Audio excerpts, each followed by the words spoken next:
3 semaines. Pas un jour de plus. Le médecin replie le dossier, regarde l'officier, puis signe sans lever les yeux. Et pourtant, sur la ligne de front, l'homme continue d'avancer. Au moment où ce verdict est prononcé, la guerre, elle, ne ralentit pas. Nous sommes au début des années 2000, dans une zone où les cartes sont imprécises et où les lignes changent sans prévenir. Les unités sont déployées rapidement, parfois sans rotation claire, parfois sans véritable plan de retrait. L'homme dont il est question n'est pas une figure célèbre, pas un général, pas un symbole officiel. C'est un soldat parmi d'autres, intégré dans une unité d'infanterie déployée dans une région instable, marquée par des conflits asymétriques. Son rôle est simple en apparence. Observation, patrouille, maintien de position. Mais dans ce type de guerre, ces mots cachent une réalité bien plus complexe. Les patrouilles ne suivent pas toujours des routes. Les informations sont souvent incomplètes. Et l'ennemi ne se montre presque jamais directement. Quelques semaines avant ce diagnostic, tout bascule. Une mission de routine, en apparence sans particularité, se transforme en incident. Un véhicule s'arrête, un bruit sec, puis un silence inhabituel. L'explosion est partielle, mal déclenchée, mais suffisante pour blesser plusieurs hommes. Lui est touché différemment. Pas de blessure visible immédiate, pas de sang, rien d'évident. Mais quelque chose ne va pas. Les jours suivants, les symptômes apparaissent lentement. Fatigue extrême, difficulté à se concentrer, des pertes d'équilibre, parfois invisibles pour les autres.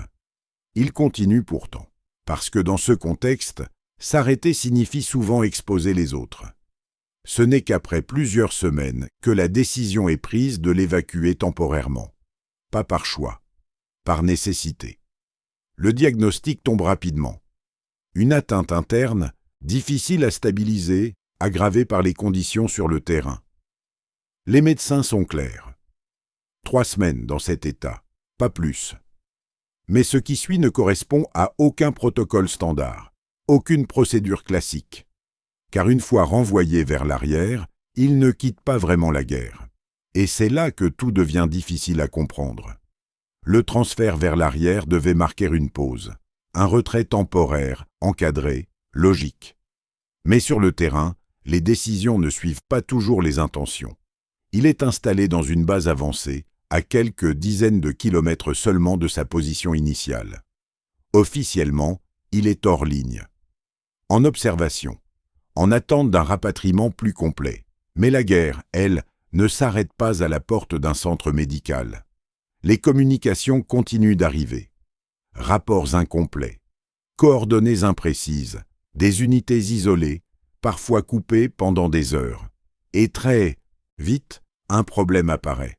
Il connaît la zone mieux que la plupart des hommes encore actifs. Il connaît les chemins secondaires, les habitudes locales, les zones à éviter. Des détails qui ne sont écrits nulle part. Dans ce type de conflit, ces détails font la différence entre une mission réussie et une disparition silencieuse. Au début, il se contente d'écouter. Des conversations radio, des briefings rapides. Il corrige parfois une information. Discrètement. Une route indiquée comme sûre ne l'est plus. Un village considéré comme neutre ne l'est plus depuis 2 semaines. Ces ajustements semblent mineurs, mais ils changent des trajectoires. Ils évitent des embuscades. Progressivement, les officiers commencent à le consulter directement, pas officiellement, simplement parce que ses réponses sont précises, et surtout, elles sont vérifiées sur le terrain. Ce n'est pas une question d'autorité, ni même de grade, c'est une question de fiabilité. Pourtant, son état ne s'améliore pas. Les crises deviennent plus fréquentes. Par moments, il doit s'arrêter de parler juste pour retrouver son souffle. Ses mains tremblent légèrement, sans qu'il puisse les contrôler complètement. Les médecins répètent les mêmes recommandations. Repos strict, isolement, réduction maximale du stress. Mais ces recommandations entrent en contradiction directe avec la situation. Car chaque jour, de nouvelles unités arrivent. Des hommes qui ne connaissent pas le terrain, qui se fient à des cartes déjà obsolètes. Et chaque jour, les demandes d'informations augmentent. Ce qui devait être une courte période de transition devient autre chose. Quelque chose de plus flou. Il n'est plus vraiment un soldat actif, mais il n'est plus non plus en retrait. Il existe dans un entre-deux, difficile à définir. Un point de passage, un endroit où les décisions se forment, avant d'être exécutées ailleurs. Et, lentement, sans que personne ne l'annonce clairement, sa présence commence à influencer des opérations entières. Pas par ordre, pas par commandement direct, mais par précision. Et dans ce type de guerre, la précision devient une forme de pouvoir. Au début, cela reste limité. Quelques corrections, quelques avertissements. Rien qui attire vraiment l'attention au-delà du cercle immédiat. Puis, une mission échoue. Une unité est envoyée dans une zone considérée comme calme. Moins de présence hostile, selon les derniers rapports. Moins de risques. Mais les informations sont anciennes, partiellement reconstruites. Et surtout, mal interprétées. Le contact est perdu pendant plusieurs heures. Quand la communication revient, elle est fragmentée. Des voix rapides, des mots incomplets, puis une demande d'extraction urgente. C'est à ce moment précis qu'on revient vers lui. Pas parce qu'il est disponible, mais parce qu'il est le seul à reconnaître certains éléments. Un nom de village prononcé à moitié, une description de terrain, imprécise pour les autres, mais familière pour lui. Il écoute. Il ne parle pas tout de suite. Puis il corrige une seule chose. La direction. Pas de long discours. Pas d'explication détaillée. Juste une indication. Et cette indication change la trajectoire de l'équipe de secours. Ce n'est pas spectaculaire. Il n'y a pas de moment visible où tout bascule. Mais plusieurs heures plus tard, l'unité s'est récupérée, avec des pertes, mais vivantes. Ce genre d'événement ne se diffuse pas officiellement, il ne figure pas dans les rapports publics. Mais à l'intérieur, il circule, discrètement. Les officiers commencent à comprendre quelque chose. Ce n'est pas seulement une question de mémoire, ni même d'expérience. C'est une capacité à lire une situation incomplète et à la reconstruire rapidement, à voir ce qui manque, et surtout, à comprendre ce que les autres ne remarquent pas. À partir de ce moment, les demandes changent de nature. On ne lui demande plus seulement de corriger. On lui demande d'anticiper. Si une unité doit passer par telle zone, que va-t-elle rencontrer? Si une patrouille disparaît, où faut-il chercher en premier? Ce sont des questions sans réponse claire. Et pourtant, il en donne. Pas toujours longues, pas toujours détaillées, mais suffisamment précises pour orienter des décisions. Et c'est là que la situation devient plus complexe, car son rôle n'est toujours pas reconnu officiellement. Il n'apparaît dans aucune chaîne de commandement. Aucun document ne mentionne son influence réelle. Et pourtant, des opérations commencent à dépendre de lui. Pendant ce temps, son état continue de se dégrader. Plus lentement, peut-être, mais de manière constante. Ce qui pose une question que personne ne formule directement. Combien de temps cela peut-il continuer? Et surtout, que se passera-t-il quand il ne sera plus là? La question ne reste pas théorique très longtemps. Quelques semaines passent. Puis, un changement discret intervient dans l'organisation. Sans annonce officielle, certains briefings commencent à inclure une étape supplémentaire. Une validation informelle. Une vérification finale, par lui. Ce n'est pas écrit, ce n'est pas imposé. Mais cela devient une habitude. Avant chaque déplacement sensible, un officier vient le voir, parfois tard, parfois en urgence. Avec une carte, quelques notes et beaucoup d'incertitudes. Il écoute, toujours de la même manière. Silencieux, attentif, presque immobile. Puis, il pose une ou deux questions, pas les plus évidentes, pas celles que tout le monde poserait. Des détails, le moment exact du départ, la vitesse prévue, le comportement attendu des civils sur la route. Ensuite, il ajuste. Parfois, c'est une simple modification d'itinéraire. Un détour de quelques kilomètres. Rien de spectaculaire. Mais dans plusieurs cas, cela évite un contact. Une zone qui semblait vide ne l'était pas. Un checkpoint improvisé, apparaît quelques heures plus tard exactement là où il l'avait anticipé. Ces coïncidences commencent à s'accumuler. Ce n'est plus seulement utile. Cela devient difficile à ignorer. Et progressivement, un glissement s'opère. Les décisions ne sont plus seulement prises, puis validées. Elles sont pensées en intégrant déjà son regard. Ce n'est pas une autorité officielle, c'est autre chose. Une référence implicite.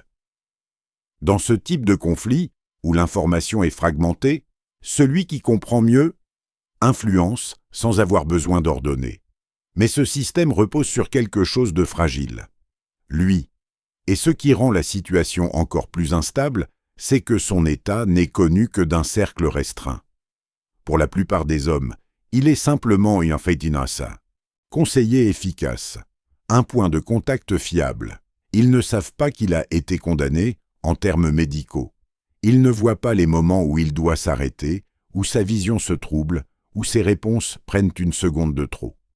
Ces signes existent, mais ils sont discrets, et surtout, ils sont ignorés, parce que reconnaître ces signes, ce serait remettre en question tout ce qui s'est construit autour de lui. Alors, sans décision officielle, sans ordre écrit, une dépendance se forme. Lente, progressive, presque invisible. Et dans un environnement où tout change rapidement, cette dépendance devient une faiblesse. Car elle repose sur un seul homme, qui, selon tous les diagnostics, n'aurait déjà plus dû être là. Au départ, personne ne parle de dépendance. Le mot est trop fort, trop définitif. Alors, on parle d'efficacité, de cohérence, de résultats. Mais les faits sont là. Certaines unités refusent désormais de partir sans une validation informelle. Pas par désobéissance, par prudence. C'est un changement subtil, mais réel. Un officier expérimenté, pourtant formé à décider seul, hésite désormais. Non pas par manque de compétences, mais parce qu'il sait qu'une information lui échappe peut-être. Et dans cet environnement, ce doute est suffisant. Les demandes deviennent plus fréquentes, plus précises, parfois même urgentes. Il n'est plus seulement consulté avant l'émission, il est sollicité pendant. Des radios ouvertes, des cartes modifiées en temps réel, des décisions ajustées à distance. Il devient une sorte de point fixe dans un système instable. Mais ce rôle a un coût, car plus son influence grandit, plus la pression augmente. Chaque erreur potentielle devient plus lourde. Chaque silence, plus risqué. Et surtout, son état continue d'évoluer. Les périodes de fatigue s'allongent. Ses réponses, autrefois immédiates, demandent parfois un effort visible. Pas toujours perceptible pour les autres, mais bien réel pour lui. Il commence à prendre des notes. Pas par habitude, par nécessité. Des repères simples, des noms, des directions, des comportements observés. Comme si une partie de ce qu'il maîtrisait naturellement devait maintenant être soutenue. Mais ce système parallèle a ses limites. Une nuit, une unité est engagée dans une zone périphérique. Pas une mission prioritaire, un déplacement secondaire, jugé à faible risque. La communication est mauvaise, le signal instable. Il demande une confirmation. Il écoute. Plus longtemps que d'habitude. Quelque chose ne correspond pas. Pas une erreur claire, pas une contradiction évidente. Juste une incohérence. Un détail difficile à formuler. Il hésite. C'est la première fois. Quelques secondes passent. Puis il donne une réponse. Pas aussi assurée que les autres fois, mais suffisante pour être suivie. L'unité avance. Et, cette fois, la situation ne se déroule pas comme prévu. Le contact est immédiat, plus violent que les précédents. Les informations remontent rapidement, confuses, pressées. Ce n'est pas une erreur totale, mais ce n'est pas non plus une réussite. Et pour la première fois, une question apparaît, clairement cette fois. Est-ce que ce système est toujours fiable? Ou bien repose-t-il sur quelque chose qui commence à se fragiliser? Le rapport de cette nuit-là ne déclenche aucune sanction. Officiellement, tout reste dans les limites acceptables. Un contact, une réaction, une extraction. Dans ce type de conflit, ce scénario n'est pas exceptionnel. Mais en interne, quelque chose change. Pas immédiatement, pas de manière visible, c'est plus discret que ça. Les regards se prolongent un peu plus longtemps. Les questions deviennent légèrement plus précises. Et surtout, les silences prennent une autre signification. Avant, ces réponses étaient attendues. Maintenant, elles sont évaluées. Ce n'est pas une remise en cause ouverte, c'est un ajustement, un recalibrage presque instinctif. Pourtant, il continue. Même rythme, même position, même rôle informel. Mais de son côté, il perçoit la différence. Ce n'est pas dans les mots, c'est dans les micro-détails. Un officier qui reformule une question, un autre qui demande une confirmation secondaire, un troisième qui consulte une autre source, juste après, rien de frontal. Mais suffisamment clair. Et pour la première fois, il commence à limiter ses réponses. Pas par hésitation, par stratégie. Quand une information lui semble incomplète, il ne comble plus automatiquement les vides. Il laisse des zones ouvertes. Je ne sais pas encore. Il manque un élément. Attendez avant d'avancer. Ces phrases apparaissent, elles sont rares, mais elles marquent une rupture, car jusqu'ici, il apportait des réponses. Maintenant, il introduit du doute. Et ce doute ralentit les décisions. Dans certains cas, c'est bénéfique. Une patrouille retardée évite une zone instable. Un convoi attend et échappe à un mouvement imprévu. Mais dans d'autres situations, le temps devient un facteur critique. Une unité immobilisée trop longtemps devient visible, prévisible. Et la guerre, dans ces conditions, ne pardonne pas l'immobilité. C'est là que le système commence à révéler sa limite. Ce n'était pas une structure officielle, pas une doctrine, pas une méthode validée. C'était une adaptation, une solution construite autour d'un individu. Et comme toute solution de ce type, elle dépend de sa stabilité. Or, cette stabilité disparaît progressivement. Ses notes deviennent plus nombreuses, ses pauses plus fréquentes, ses interventions plus mesurées. Il ne perd pas sa capacité à comprendre. Mais il doit désormais choisir quand l'utiliser. Et ce choix change tout. Car à partir de ce moment, il ne s'agit plus seulement de savoir ce qu'il voit, mais de décider quand le dire. Et dans un environnement où chaque seconde compte, ce type de décision devient presque aussi risqué que le combat lui-même. À ce stade, le système atteint un point de tension. Pas une rupture brutale, plutôt une accumulation, des décisions retardées, des confirmations croisées, des ajustements permanents. Ce qui, au départ, apportait de la clarté, introduit maintenant une forme de complexité, car il n'est plus le seul à analyser. D'autres commencent à observer différemment, à reconstruire les situations par eux-mêmes. Pas pour le remplacer, mais pour compenser. C'est un changement important. Pendant des mois, il était le point central, celui qui réduisait l'incertitude. Maintenant, l'incertitude revient, et chacun doit apprendre à la gérer. Dans certaines unités, cela crée une adaptation rapide, des méthodes plus prudentes, des procédures plus structurées. Mais ailleurs, cela crée de la confusion, car tous n'ont pas le même niveau d'expérience, ni la même lecture du terrain, et sans cadre clair, les interprétations divergent. Ce qui était une voie unique devient plusieurs analyses, parfois compatibles, parfois opposées, et au milieu de ce système en transition, il est toujours là, moins présent, moins constant, mais toujours sollicité. Seulement quelque chose change dans sa manière de répondre. Il ne cherche plus à être précis à tout prix. Il cherche à être utile. La nuance est importante. Avant, il comblait les manques. Maintenant, il les signale. Avant, il orientait directement. Maintenant, il encadre. Il donne des limites, des zones à éviter, des points d'attention. Mais il laisse les décisions finales aux autres. Ce n'est pas un retrait total, c'est une redistribution. Et cette redistribution a un effet inattendu. Certaines unités deviennent plus efficaces, plus autonomes. Elles ne dépendent plus d'une seule validation. Elles construisent leur propre lecture. Mais cette transition n'est pas homogène. Une mission, en particulier, va le montrer.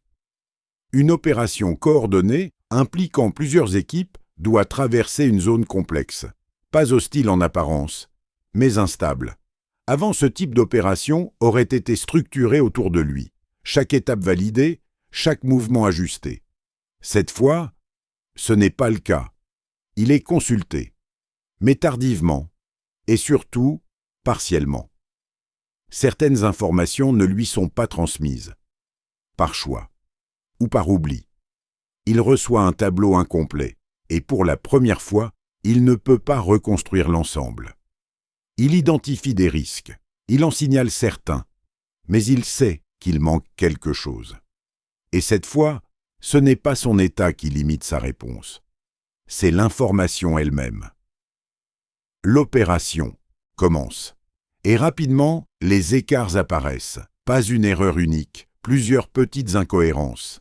Des timings mal synchronisés, des trajectoires légèrement décalées. Rien de critique, pris séparément. Mais ensemble, cela crée une situation fragile. Et dans ce type de guerre, ce sont rarement les grandes erreurs qui posent mon problème. Ce sont les petites, quand elles s'additionnent.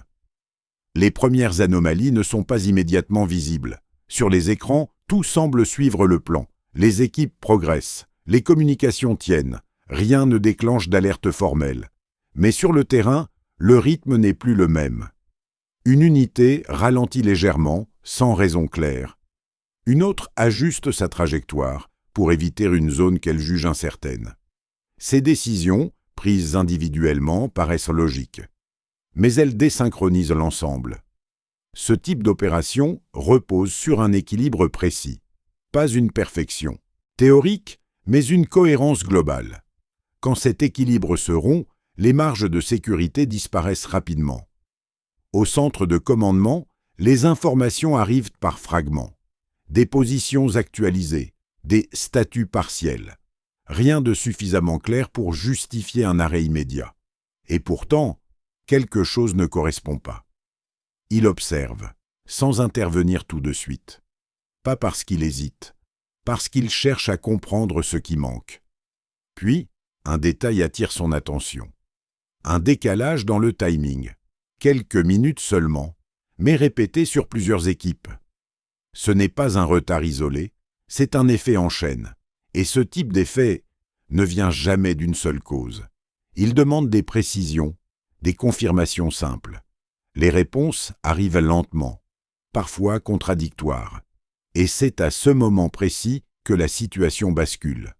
Une équipe signale un mouvement inattendu, pas une attaque directe, plutôt une présence mal positionnée. Un groupe qui ne devrait pas être là. Quelques secondes plus tard, une autre unité confirme une activité similaire, dans une zone différente. Mais liée, ce n'est pas une embuscade classique. C'est une adaptation. L'adversaire ne frappe pas frontalement, il observe et se repositionne. Et pour la première fois depuis longtemps, le système n'est pas prêt. Pas parce qu'il manque de moyens, mais parce qu'il manque de cohérence. Les équipes réagissent, individuellement. Certaines accélèrent, d'autres se replient légèrement. Chaque décision est logique, prise seule, mais ensemble, elle crée une dispersion. C'est là qu'il intervient, pas pour donner un ordre global. Il n'en a ni le rôle ni la position, mais pour corriger une seule chose. La direction commune. Il ne cherche pas à tout réorganiser. Il identifie un point, un axe, un endroit où les trajectoires peuvent se reconnecter. Ces instructions sont courtes, claires, sans justification longue. Et progressivement, les unités s'ajustent. Pas parfaitement, mais suffisamment. L'effet de dispersion diminue, la cohérence revient. L'adversaire, lui, ne force pas l'engagement. Il se retire progressivement, comme s'il testait, comme s'il évaluait. Et dans ce moment précis, une réalité devient difficile à ignorer. Ce système, même fragilisé, fonctionne encore, mais il fonctionne différemment, moins centralisé, moins dépendant, et paradoxalement, plus proche de ce qu'il aurait toujours dû être. Une structure capable de s'adapter, sans reposer sur un seul homme. Après cette opération, rien n'est annoncé. Pas de réunion exceptionnelle, pas de changement officiel dans les procédures. En apparence, tout continue. Mais en réalité, la structure a déjà évolué. Les unités échangent plus entre elles, les informations circulent différemment, moins verticalement. Plus latéralement, ce n'est pas organisé, c'est une adaptation naturelle. Chacun a compris, à sa manière, qu'aucune source unique ne peut suffire. Et dans ce nouvel équilibre, sa place change encore, on continue de le consulter. Mais autrement, plus pour valider, plutôt pour éclairer. Les questions deviennent plus ouvertes, moins orientées vers une réponse précise. Qu'est-ce qu'on ne voit pas ici? Où est le risque que nous ignorons? Ce ne sont plus des demandes de décision, ce sont des demandes de perspective. Et cette nuance transforme son rôle. Il ne corrige plus les trajectoires en temps réel. Il influence la manière dont elles sont construites. C'est plus diffus, moins visible, mais souvent plus profond. Pendant ce temps, son état continue de suivre la même logique. Pas une chute brutale, une progression lente. Les périodes de lucidité restent, mais elles sont plus courtes. Il choisit ses moments. Quand intervenir, quand se taire, et surtout, quand laisser les autres décider seuls. Ce choix devient central, car il comprend quelque chose que les autres perçoivent encore à moitié. Ce système ne doit plus dépendre de lui, pas par principe, par nécessité. Alors, progressivement, il se retire. Pas physiquement, mais fonctionnellement. Il répond moins vite, il laisse certaines questions sans réponse immédiate. Il observe davantage.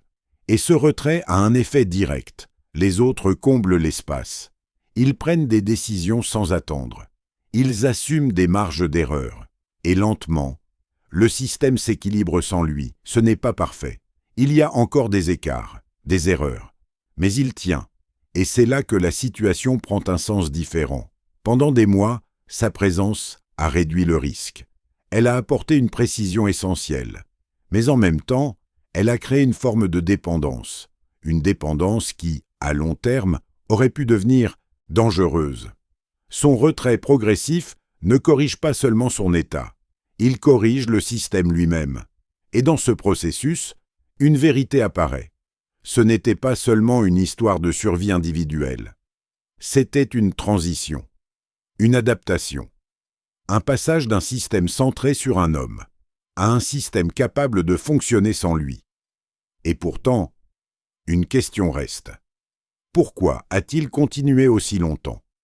Pas pour prouver quelque chose, pas pour être reconnu. Mais alors, pourquoi? La réponse n'apparaît pas dans un rapport. Elle ne figure dans aucun document officiel. Elle ne se résume pas en une phrase claire. Elle se comprend en observant ce qui reste après lui. 2 ans passent. Pas 2 ans linéaires, sans interruption. 2 ans faits de retours, de pauses courtes, de rechutes contrôlées. Contre toute logique médicale, il continue d'être présent. Pas toujours au même rythme, pas toujours au même niveau d'implication, mais suffisamment pour accompagner la transition. Et puis, un jour, il s'arrête. Pas à cause d'un événement spectaculaire, pas dans une urgence dramatique. Simplement parce qu'il ne peut plus continuer. Le retrait est discret, progressif, comme tout le reste. Certains le remarquent immédiatement, d'autres seulement plus tard. Mais cette fois, le système ne s'effondre pas. Les unités continuent, les décisions se prennent, les opérations s'enchaînent, avec des imperfections, avec des ajustements, mais sans dépendance. Et c'est précisément là que se trouve la réponse. Il n'a pas continué pour durer. Il a continué pour transmettre. Pas au sens classique, pas par formation officielle, mais par exposition, en laissant les autres voir comment il pensait, comment il doutait, comment il corrigeait sans imposer. Il a déplacé le centre du système sans jamais le dire. Ce n'était pas une stratégie annoncée. C'était une conséquence, et peut-être une intention silencieuse. Une phrase rapportée plus tard par un officier résume cela. Il ne cherchait pas à être indispensable. Il cherchait à ce que personne ne le soit. Ce type de logique est rare dans un environnement militaire, parce que l'efficacité immédiate favorise souvent les solutions centralisées. Mais sur le long terme, elles deviennent fragiles. Lui l'avait compris. Peut-être dès le début, peut-être seulement en avançant. Mais il a ajusté sa manière d'agir en conséquence. Ce qui rend son histoire difficile à interpréter. Ce n'est pas celle d'un homme qui a défié la mort pendant 2 ans, même si, techniquement, c'est ce qui s'est passé. Ce n'est pas non plus celle d'un soldat exceptionnel au sens classique. C'est autre chose. Une démonstration discrète. Dans un système instable, la valeur la plus durable n'est pas la précision, mais la capacité à la bien distribuer. Et dans ce contexte, continuer malgré tout n'était pas un acte de résistance. C'était un choix lent, silencieux, presque invisible, mais dont les effets restent longtemps après que l'homme a disparu.